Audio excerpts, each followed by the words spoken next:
Hello everyone! Ani ana sad ta karon maghikay na sad ko og panihapon. Ang ako di ang hikayon kay awan niya akong isda. Sa ato ning atuwaon. Sabon nato natong isda o tanawa. Sabaw ta ani kanina isda.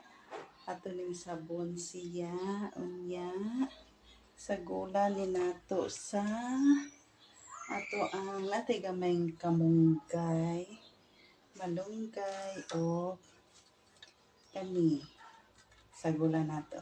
Pwede na niya ang akong lamas na amantay daghang tanglad daghan kay tanglad butangan nato tanglad. Unya magahikay sa ko ug maura sad to. Thank you for watching.